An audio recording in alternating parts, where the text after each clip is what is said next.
대의원 대회에 참석한 모든 조합장에게 220만 원 상당의 휴대폰을 기념품으로 주고 800만 원이 넘는 순손실이 발생한 상황에서도 임원에게 특별 성과 보수를 지급하는 등 농협 운영의 난맥상이 드러났습니다. 농림축산식품부는 최근 비위 의혹이 집중 제기된 농협중앙회와 농협재단에 대한 특별 감사를 실시해 이 같은 중간 결과를 발표했습니다. 정부는 농협에 대한 강도 높은 감사를 위해 범정부 추진단도 구축할 예정입니다. 세종 주재기자 연결합니다. 이혜곤 기자, 감사 결과부터 전해주시죠.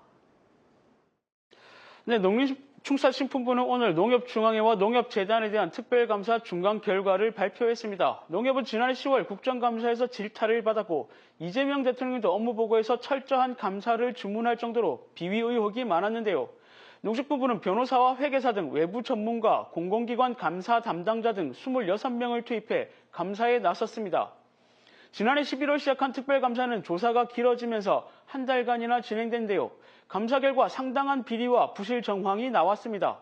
농식품부가 사실관계를 확인하고 확인서를 요청한 건은 총 65건인데요. 이 가운데 임직원의 형사사건에 중앙회가 3억 2천만 원을 지출한 것과 임직원 배임 의혹 등 2건은 이미 수사를 의뢰했습니다.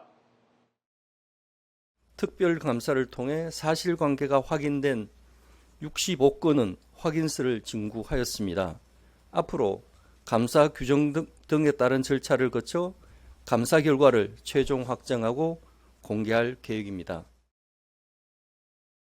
내부적으로 인사추천위원회 운영을 폐쇄적으로 한 것은 물론 성비위를 비롯한 범죄 혐의 임직원에 대한 솜방망이 처벌도 감사 결과 확인됐고 특정 조합에 자금을 몰아주거나 인원 채용, 물품 구입에서의 임의로 수의계약을 한 사실도 드러났습니다. 강호동 회장은 출장에서 숙박비 규정을 한참 초과한 1박에 220만 원 하는 스위트룸에 묵으면서 4천만 원을 쓰는 등 불투명한 업무 추진비 사용도 문제가 됐습니다. 네, 이렇게 많은 비위와 부실 정황이 드러났는데 아직 끝이 아닙니다. 40건에 달하는 사안들에 대한 추가 조사도 이어질 예정이라고요. 네, 사실 확인이 된 65건 외에 농식품부는 38건의 사안에 대해 추가 조사를 벌이고 있습니다.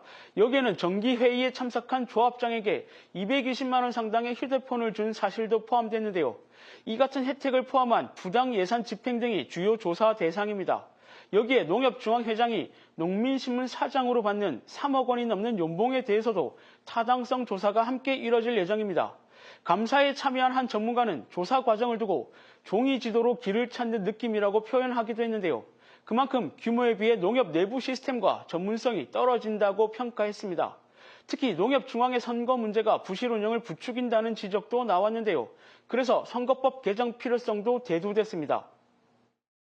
현재의 농협 선거는 돈을 불법적으로 써도 공소시효 6개월만 지나면 된다라는 인식이 퍼져 있는 그런 인식이 널리 퍼져 있는 선거가 된 상황입니다.